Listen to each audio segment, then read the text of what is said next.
الشیطان الرجیم بسم اللہ الرحمن الرحیم وَلَنُذِيقَنَّهُم مِّنَ الْعَذَابِ الْأَدْنَىٰ دُونَ الْعَذَابِ الْأَكْبَرِ لَعَلَّهُمْ يَرْجِعُونَ وَمَنْ أَظْلَمُ مِمَّنْ ذُكِّرَ بِآيَاتِ رَبِّهِ ثُمَّ أَعْرَضَ عَنْهَا إِنَّا مِنَ الْمُجْرِمِينَ مُنْتَقِمُونَ۔ یہ سورہ سجدہ کی آیتیں ہیں، حالات حاضرہ کے اوپر پوری طرح فٹ آ رہی ہیں، اس لیے میں نے ان کا انتخاب کیا۔ مالک فرماتا ہے کہ بڑے عذاب سے پہلے، چاہے وہ موت کے بعد کے منظر ہوں یا قیامت کا منظر ہوں، اس سے پہلے دنیا میں انسانوں کے اوپر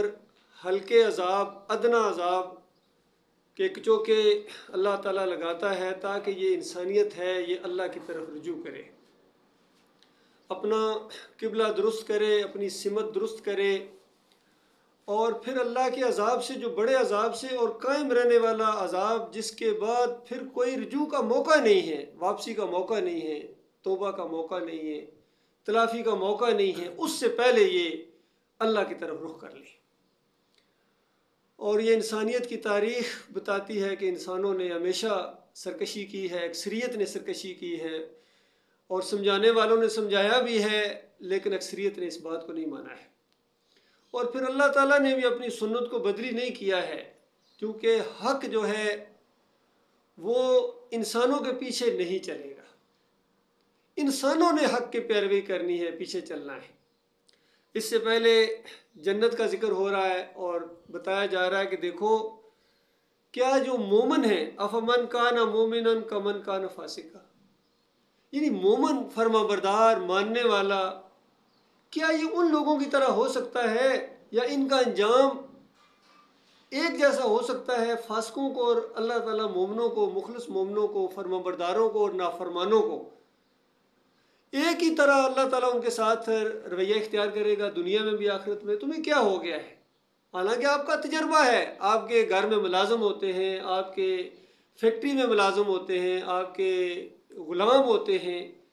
تو کیا آپ فرما برداروں اور نافرمانوں کے ساتھ ایک ہی جیسا معاملہ کرتے ہیں؟ حتیٰ کہ اولاد کے ساتھ بھی کیا فرما بردار اولاد اور نافرمان اولاد آپ کو ایک ہی طرح کی لگتی ہے؟ تو یہاں دنیاوی معاملات میں تو بالکل بات سمجھ میں آ جاتی ہے، لیکن جب آخرت کا معاملہ آتا ہے تو پھر انسان آنکھیں بند کر لیتا ہے کہ وہ سمجھتا ہے وہاں شاید رزلٹ کچھ اور نکل آئے گا۔ فرمایا جو مومن ہیں، ماننے والے ہیں، فرما بردار ہیں، عمل صالح کرنے والے ہیں، اما الذین آمنوا وعملوا الصالحات فلہم جنات المأویٰ، جو مومن ہیں، ماننے والے ہیں، عمل صالح کرنے والے ہیں، ان کے لیے خصوصیت کے ساتھ جنت کا ذکر کیا گیا، ان کے لیے بڑی زبردست مہمان نوازی ہے، جنت کے باغ ہیں،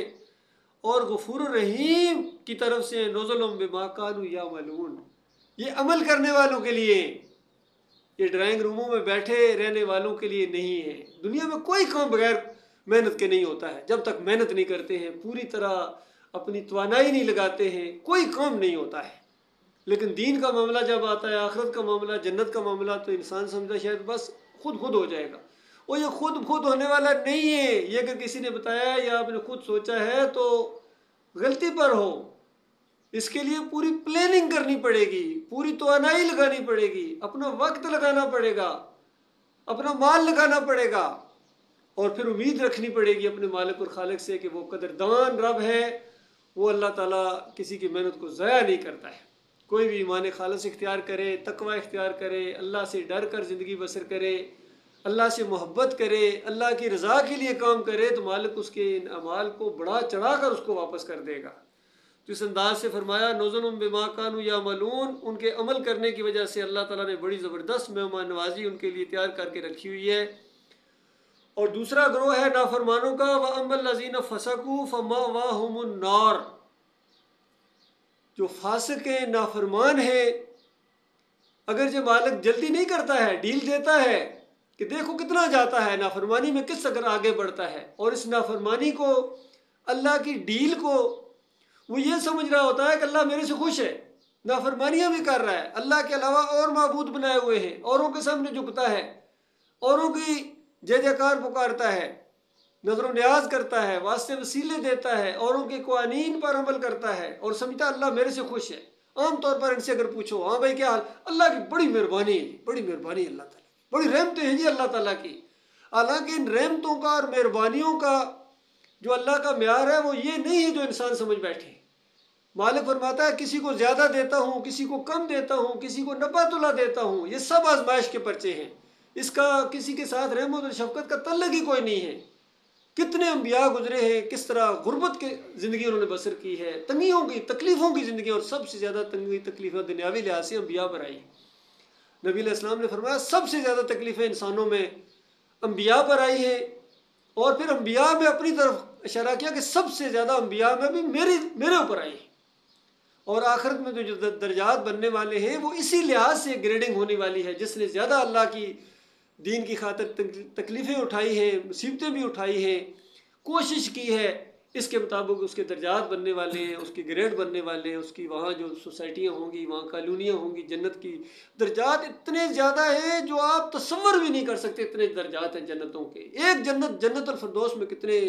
درجات ہیں تصور نہیں کیا، ہر جنت کے اسی طرح درجات ہیں۔ جنت سے اوپر نبی علیہ السلام نے فرمایا جنت کے 100 درجے ہیں، جنت سے اوپر جنت کے 100 درجے ہیں، اور ہر جنت کا اس درجے کا اتنا فاصلہ جتنا زمین اور آسمان جتنا، اور نیچے والے اوپر والے درجات کو ایسے دیکھیں گے جس طرح آپ رات کو آسمان کے ستاروں کو ایسے اوپر نگاہ کر کے دیکھتے، اس طرح درجات اوپر ہو جائیں گے۔ اور مالک فرماتا ہے اپنے نبی کے ذریعے اور قرآن میں بھی کہ یہ مجاہدین کے لیے، عمل کرنے والوں کے لیے، جو جتنا اس میں آگے بڑھتا چلا جائے گا درجات بلند ہوتے چلے جائیں گے، اللہ کے ہاں اندھی بانٹ نہیں ہے۔ تو فرمایا اسی طرح جہنم کے اندر بھی درجات ہیں، کوئی کافر ہے کتنا بڑا کافر ہے، مشرک ہے تو کتنا بڑا مشرک ہے، نافرمانیاں کی ہیں تو کتنی کی ہیں۔ تو جو بڑے بڑے نافرمان آپ کو نظر آ رہے ہیں، دندناتے پھر رہے ہیں، مالک فرماتا ہے آپ کو ذرا برابر غلط فہمی نہیں ہونی چاہیے کہ کہیں میں ان کو برائیاں دینے میں تو نہیں مصروف، نہیں، یا ان کو بیٹے دیے ہیں، ان کو مال دیے ہیں، ان کو صحت دی ہے، ان کو موقع دیے ہیں، تو اس کا مطلب ہرگز نہیں ہے کہ میں ان سے خوش ہوں۔ چند دنوں کا معاملہ ہے، ان کے ساتھ کمر توڑ معاملہ ہونے والا ہے، جس کا ٹھکانہ ہے النار، اس کو کہا گیا کلما ارادو ان یخرجوا منہا، جب کبھی اس جہنم کی آگ سے نکلنے کا ایک موقع دیا جائے گا صدیوں بیت جائیں گی کنارے تک آتے آتے، کیونکہ ایسی خوفناک، بڑی خوفناک جہنم ہے، ایسی جہنم جس کے اوپر سے ایک دفعہ پتھر پھینکا گیا 70 سال کے بعد اس کی نیچے تہہ میں پہنچا، اندازہ لگائیے۔ تو وہ انسان اس تہہ میں جب جائیں گے تو باہر نکلتے نکلتے کتنا عرصہ لگے گا، اور پھر موقع دیا جائے گا ذلیل کرنے کے لیے، کنارہ دکھایا جائے گا، ایسا محسوس ہوگا کہ جیسے آپ جہنم اس کے بعد نکل جائیں گے۔ مالک فرماتا جیسا کنارے کے قریب آئیں گے اٹھا کے فرشتے پھر کھائی کے اندر پھینکیں گے جائیں، یہ سلسلہ چلتا رہے گا۔ اللہ کے بدلناہم جلود غیرہا، ان کی کھالوں کو مالک فرماتا ہوں بدلی کرتے رہیں گے ہمیشہ ہمیشہ۔ اتنی بڑے جسامت ان کی کر دی جائے گی، اندازہ لگائی اس ریشوں سے کہ ایک داڑھ جہنمی کی اور پہاڑ جتنی ہوگی، آپ خود اندازہ لگائیں ان کا جسم کتنا بڑا ہوگا، کیسے گرز مارے جائیں گے ان کو، خون اور پیپ کی وادیوں کے اندر ان کو گھسیٹا جائے گا۔ جرم کیا تھا اور کون کر رہا ہے؟ مالک الملک جو سب سے بڑھ کر رحم کرنے والا ہے، اپنے بندوں کے ساتھ یہ معاملہ کرے گا، اور کرے گا صرف اس وجہ سے کہ انہوں نے اللہ کے ساتھ اور الہ بنائے، تو یہ جرم ان کا بتایا گیا۔ فرمایا اعیدوا فیہا، اس کے اندر پھر دھکیل دیا جائے گا، وقیل لہم، اور اوپر سے ایک اور کچوکا لگایا جائے گا ان کی اذیت میں اضافہ کرنے کے لیے کہ ذوقوا عذاب النار الذی کنتم بہ تکذبون، اب چکھو ان عذاب، ہمارے چکھو، اب بڑے تم عزت دار آدمی تھے، بڑے تم سمجھتے تھے یہ جھوٹ ہے۔ جب دنیا میں کہا جاتا ہے اس شرک اور کفر کا یہ تمہیں نتیجہ دیکھنا پڑے گا، چاہے تم کسی کے رشتہ دار ہو، بیوی ہو، بچوں ہو، اپنے ہو، سب کو بتایا نبی علیہ السلام، اپنی بیویوں کو، بچیوں کو، پھپھی کو نام لے لے کے سب کو اس جہنم کی آگ سے آج اپنے آپ کو آزاد کرا۔ آج موقع ہے، موت آ گئی، یہ موقع ختم ہو جائے گا، اس لیے آج موقع ہے، پوری طرح سوچ سمجھ کے سٹیپ اٹھاؤ، اپنے سے زیادہ سب سے پہلے خود اپنے آپ کو بچاؤ، کوئی دوسرا نہیں بچتا چھوڑ دو۔ مثالیں دے دے کے سمجھایا، نوح علیہ السلام کی بیوی ماری گئی، لوط علیہ السلام کی بیوی ماری گئی، ابراہیم علیہ السلام کا والد، سگا والد اندازہ لگے آزر، پھر نبی علیہ السلام کے چچا اور سارے اور کتنے رشتہ دار تھے جن کے بارے میں بتایا۔ تو اللہ کے بندو یہ معاملہ ہے، اس آگ سے بچنے کے لیے کچھ آج انتظام کر لو، اور آج یہ جو عذاب آ رہے ہیں دنیا کے اندر، یہ خاص کر یہ چند دن پہلے یہ جو دبئی کے اندر عذاب طوفان کا آیا، بارشوں کا طوفان آیا ہے، عقل حیران ہے کہ کس نے خواہش کرتے تھے لوگ دبئی چلو جی دبئی چلو، اور وہاں بڑا لائف سٹائل، بڑا ماڈرن ٹیکنالوجی ہے۔ اللہ تعالیٰ نے ایک منظر دکھایا کہ دیکھو تمہاری ساری ماڈرن ٹیکنالوجی، کتنے دنوں سے اندازہ لگائے وہاں بجلی بند ہے، پانی بند ہے، آمد و رفت بند ہے، پانی چلا گیا، ہر طرف پھیل گیا، ایئرپورٹ بند ہو گئے، سب کچھ معاملہ ہو گیا۔ اللہ کتنی قدرت والا، تاکہ وہاں جو انہوں نے مندر بنوایا تھا اس کے اندر مورتیاں پانی کے اندر تیر رہی تھیں، یہ دکھائے گئے منظر وہاں دکھائی اللہ تعالیٰ نے اس انداز سے۔ یہ ادنا عذاب ہے اور یہ آتے رہتے ہیں۔ اس طرح کہتے ہیں 70 سالہ ریکارڈ ٹوٹا، اس کا مطلب 70 سال پہلے بھی اسی طرح کا معاملہ آیا تھا، چلو تھوڑا سا کم تھا اس سے درمیان میں کتنے عذاب آتے رہے، بارشیں، طوفان، زلزلے۔ اور ابھی جو قیامت سے پہلے زلزلوں کا ذکر ہے وہ تو بہت زیادہ ہے، خاص کر عرب کی زمین کے اوپر زلزلے، خوفناک زلزلے آئیں گے، زمین دھسے گی ابھی زمین کے کتنی۔ یہ سارے اللہ کے عذاب کی شکلیں، اللہ کے بندو، اس کو عذاب ادنا کہا گیا ہے۔ اس کو کہا گیا ہے وَلَنَذِيقَنَّهُم مِّنَ الْعَذَابِ الْأَدْنَىٰ دُونَ الْعَذَابِ الْأَكْبَرِ۔ ابھی بڑا عذاب، بڑے عذاب سے پہلے، اکبر عذاب سے پہلے، یعنی موت کے بعد جو شروع ہونے والا ہے یا قیامت کے دن اس کے بعد، اس سے پہلے دنیا میں جہاں موقع ہوتا ہے واپسی کا، اس کی بات ہو رہی ہے، کیونکہ مرنے کے بعد تو واپسی کا موقع ختم ہو گیا، وہاں تو پھر بات نہیں ہے واپسی کی۔ قیامت کے بعد تو واپسی کا مسئلہ ختم ہو گیا۔ واپسی اور رجوع کرنے کا موقع جہاں ہو، اس کو عذاب ادنا کہا گیا ہے، کیونکہ آگے فرمایا لعلہم یرجعون، تاکہ میری طرف رجوع کریں۔ تو دیکھیے ہمارے ملک میں بھی کیسے شمالی علاقہ جات میں کتنے زلزلے آئے تھے، پھر پچھلے سال بارشوں کی کیسی تباہی آئی ہے، پھر یہ فرقہ بندی کا عذاب، آپس میں لڑ رہے ہیں، لعن طعن کر رہے ہیں، مذہبی فرقے ایک دوسرے کو، سیاسی فرقے ایک دوسرے کو کس طریقے سے نیچا دکھانے، کوئی ایک جیلوں میں ٹھونستا ہے، وہ نکلتا ہے اقتدار میں آتا ہے دوسروں کو۔ یہ سورہ الانعام کے اندر اس عذاب کا ذکر ہے کہ ایک کے ذریعے دوسرے کو، یہ بھی اللہ کے عذاب ادنا ہے جو آج پوری دنیا میں پھیلا ہوا ہے۔ اللہ کے بندو، یوکرین میں دیکھو کیا ہو رہا ہے، کشمیر میں کیا ہو رہا ہے، انڈیا میں کیا ہو رہا ہے، ہر جگہ یہ جو ہے ساری چیزیں، مہنگائی کا دور، ساری چیزیں یہ عذاب ادنا ہے انسانیت کے اوپر۔ اور یہ اس لیے ہے کہ اللہ کی طرف رجوع کرو، لیکن انسانیت اللہ کی طرف رجوع کرنے کے لیے تیار نہیں ہے۔ بتاؤ، اپنی آنکھوں سے دیکھا انہوں نے اپنے بھگوان کو، مورتیوں کو پانی کے اندر تیرتے ہوئے جا رہے ہیں، خود بھی اسی طرح کرتے ہیں، دیوالی کے بعد اپنے ہاتھوں سے بناتے ہیں، جس طرح یہ تازیہ بناتے ہیں، دوسرے رافضی بناتے ہیں، پھر اپنے ہاتھوں سے جا کے گندے نالے کے اوپر جا کر پھینکتے ہیں، اندازہ لگاؤ۔ تو اللہ تعالیٰ نے ان کو یہ منظر دکھاتا ہے، دیکھو چند دن پہلے تو پوجا کر رہے تھے، اس کو دیکھنا عبادت تھا، اب اپنے ہاتھوں سے پھینک رہے ہو، اپنی آنکھوں سے دیکھ رہے ہو۔ تو بتاؤ یہ سب کچھ، یہ دن رات کا آنا، پھر یہ ہواؤں کا چلنا، یہ سب کون کر رہا ہے؟ یہ نہ مورتیاں کر رہی ہیں، نہ یہ مزار شریف کر رہے ہیں، نہ قبر شریف کر رہے ہیں، نہ گنبد شریف کر رہے ہیں، نہ پیر صاحب کر رہے ہیں، نہ پنڈت کر رہے ہیں، کوئی بھی نہیں کر رہا ہے۔ یہ اللہ تعالیٰ کی قدرت کے نظارے ہیں، اس سے پہچانو اپنے مالک اور خالق کو۔ وہ تمہارا رب ہے جس نے یہ طوفان بھیجے ہیں، اور اس لیے بھیجے رحمت کے طور پر تاکہ تم اس کی طرف رجوع کرو، اس لیے بھیجے ہیں کہ وہ کتنی طاقت والا ہے۔ ابھی تو ہلکا سا یہ عذاب ہے تو تمہاری چیخیں نکل جاتی ہیں، وہ قیامت کا زلزلہ کتنا خوفناک زلزلہ ہوگا، اور اس کے بعد جو جہنم کا عذاب ہے وہ تو اس سے کہیں خربوں گنا زیادہ بڑا ہے۔ وہاں جا کے کیا کرو گے، کس کو پکارو گے، کون ہے تمہارا اللہ کے بندو حامی و ناصر؟ یہ بات سمجھانے کے لیے مالک نے ان آیات کے اندر فرمایا وَمَنْ أَظْلَمُ مِمَّنْ ذُكِّرَ بِآيَاتِ رَبِّهِ، کہ بتاؤ اس سے بڑا ظالم کون ہے جس کو اس کے رب کی آیات کے ذریعے نصیحت کی جائے، اللہ کی آیات پڑھ پڑھ کر آپ کو بتایا جا رہا کہ یہ اللہ کا عذاب تمہارے اوپر آیا، اللہ کا ادنا عذاب تمہارے اوپر آیا ہے۔ دیکھو ناچ گانے، عرس اور میلے چھوڑ دو، مندر بنانے چھوڑ دو، مورتیوں کو مت پوجو، قبروں کو مت پوجو، گنبد کو مت پوجو، فرقوں کو مت پوجو، پیر صاحب کی پنڈیاں مت دباؤ، اللہ کی طرف آ جاؤ، اللہ کو اپنا اکیلا معبود مان لو۔ یہ ہے تمام انبیاء کی دعوت کا نچوڑ اللہ کے بندو، یہ ہے اس کائنات کے بنانے کا مقصد اللہ کے بندو۔ جب تک یہ انسانیت اللہ کی طرف نہیں آئے گی، اللہ کے عذاب کا کوڑا برستا رہے گا، اور ابھی تو آغاز ہوا ہے، خاص کر جو حدیثوں کے اندر اس کی پیشن گوئیاں کی گئی ہیں ان مسلمانوں کے اوپر، اور خاص کر عربوں کے اوپر جو اللہ کے عذاب کا کوڑا برسنے والا ہے، ابھی بالکل اس کی ہلکی سی ہوا چلی ہے، یقین کرو آگے بڑے خوفناک عذاب آنے والے ہیں۔ یہ حدیثوں کے اندر اس کا پورا ذکر ہے، پیشن گوئیاں ہیں، اور بڑی جنگیں ہونی، اتنی خوفناک جنگیں ہونی ہیں کہ جو اس سے پہلے زمین کے اوپر ایسی جنگیں نہیں ہوئی ہیں۔ کیسی زمین جو ہے، عربوں کے بارے میں آتا ہے اگر کسی کے 100 بیٹے ہیں تو 99 اس کے اندر قتل ہو جائیں گے، ایسے خوفناک عذاب آنے والے، اور لاشوں سے ابھی زمین بھرنے والی ہے، اور پرندہ اڑے گا، ایسا پرندہ جو بدبو اتنی پھیل جائے گی، نیچے زمین پر بیٹھنا چاہے گا، بدبو کی وجہ سے آگے اڑتا جائے گا کہ جہاں بدبو ختم ہوگی وہاں بیٹھوں گا، تو اس کی آخر میں پرواز ختم ہو جائے گی، گرے گا تھک کے، اور پھر بھی لاش کے اوپر جا کے گرے گا۔ اندازہ ہے یہ کچھ ہونے والا ہے۔ اللہ چھوڑنے والا نہیں ہے۔ اللہ کو شرک کے ساتھ گالی دینا کیا آسان کام ہے؟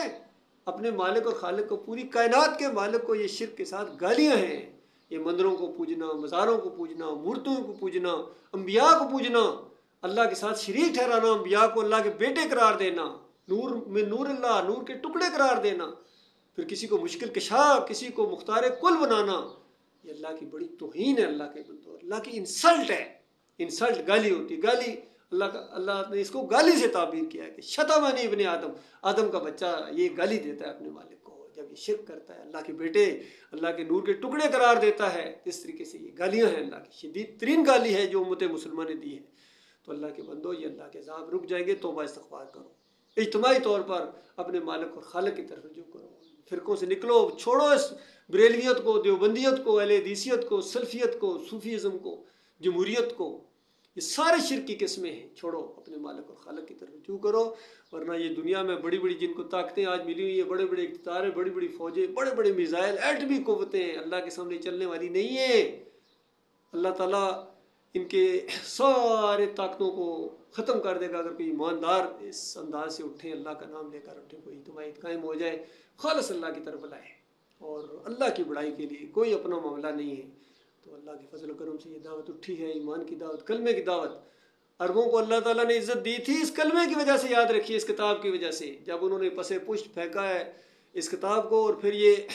شرک کے اندر گئے ہیں تو وہ قیادت ان سے چھین لی گئی ہے، حالانکہ زبان ان کی عربی ہے لیکن ایمان ان کے قریب سے بھی نہیں گزرا ہے۔ آج ایمان کے ایسے دشمن بنا دیے گئے، اور اجمیوں کو اللہ تعالیٰ نے موقع دیا ہے یہ لا الہ الا اللہ محمد رسول اللہ کی دعوت، کہ تمہارا کوئی الہ نہیں ہے سوائے اللہ کے، کوئی معبود نہیں ہے، سارے ان کی حیثیت اللہ تعالیٰ نے بیان کر دی ہے، اور وقتاً فوقتاً یہ منظر اپنی آنکھوں سے بھی دیکھتے ہو، جس طرح ان کے آج بھگوان اور ان کی مورتیاں پانی میں تیر رہی تھی، اس طرح ہم نے مزاروں کو پانی کے اندر ڈوبے ہوئے دیکھا، یقین کئی موقعوں کے اوپر پیر ڈوب گئے، کتنے پیر بے اولاد مر گئے جن سے یہ اولادیں مانگتے ہیں، جن سے مشکل کشائی کرواتے ہیں، وہ خود مشکلوں میں ان کی زندگیاں گزری، اندازہ لگائیے، یہ انسان کی عقل کام نہیں کر رہی ہے۔ اور اللہ کی آیات کے ذریعے بھی ان کو نصیحت کی جائے پھر بھی وہ اس سے اعراض بڑھتے ہیں، تو مالک فرماتا ہے انا من المجرمین منتقمون، ہم مجرموں سے انتقام لے کے رہیں گے۔ یہ تو دنیا میں ہلکا سا انتقام لیا اللہ تعالیٰ نے، تو مرنے کے بعد آگ لگنے والی ہے جو بجائے نہ بجے گی، اور قیامت کے بعد جو منظر آنا ہے، پھر ایک گروہ نے جنت میں جانا ہے اور ایک گروہ نے جہنم میں جانا ہے۔ جہنمی سارے کے سارے وہی ہوں گے جو اللہ کے ساتھ کسی اور کو پکارتے رہے، کسی اور کی نظر و نیاز کرتے رہے، کسی اور کے واسطے وسیلے، بے حق فلاں، بے حرمت فلاں،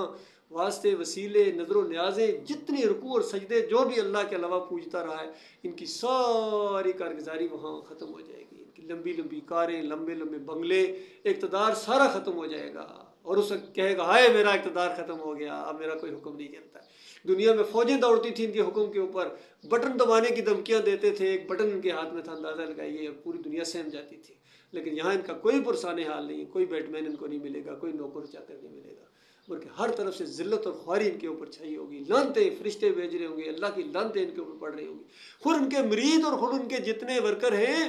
اور ان کے جتنے جوان ہیں، سارے کے سارے ان کی لعنتیں ان کے اوپر بھیج رہے ہوں گے، بے ایمانو یہاں لے آئے ہو، ہم تمہیں لیڈر اپنا مانتے تھے، وہ کہیں گے ہمارا زور اور زبردستی نہیں تھی، تم خود ہمارے پیچھے دوڑتے تھے، ہمارا کوئی زور نہیں تھا، ہم خود کہیں گے ہم گمراہ لوگ تھے، تمہیں بھی یہاں لے آئے۔ تو اس طرح کا ایک سلسلہ ہونے والا ہے اللہ کے بندوں، بچیں گے وہی وہ جنہوں نے اللہ کی طرف آج دنیا میں اپنا رخ کر لیا ہے، ایمان کی طرف رخ کر لیا، ایمان اپنا بالکل خالص کر لو، اس کے بعد اسی کی دعوت دو، یہ تبلیغ ہے، یہ ایمان کی تبلیغ ہے، اصلی تبلیغ ہے، یہ ضروری ہے تاکہ ماحول کو غور و فکر کے اوپر مجبور کیا جائے، تاکہ معاشرے کے اندر یہ دعوت جب اٹھے لوگ سوچیں غور کریں تب لوگوں کو پتہ چلے گا، اور توحید کی دعوت دینا یہ جہاد کبیر کہا گیا ہے اس کو، یہ جو کرے گا وہ بچ جائے گا، کیونکہ جن بستیوں کے اندر اللہ کی دعوت دی جا رہی ہو، لوگ توبہ استغفار کر رہے ہوں، وہاں اللہ تعالیٰ عذاب نہیں بھیجتا ہے، اور جہاں یہ کام بالکل چھوڑ دیا جائے وہاں اللہ کا عذاب آتا ہے، پھر جب عذاب آ جائے پھر چیخو پکار سے کچھ نہیں ہوتا ہے، پھر دعائیں مانگنے سے کچھ نہیں ہوتا ہے، وقت ختم ہو چکا ہوتا ہے۔ اللہ تعالیٰ غور و فکر کرنے کی توفیق عطا فرمائے، وأقول قولی ھذا أستغفر الله لي ولكم ولسائر المسلمين۔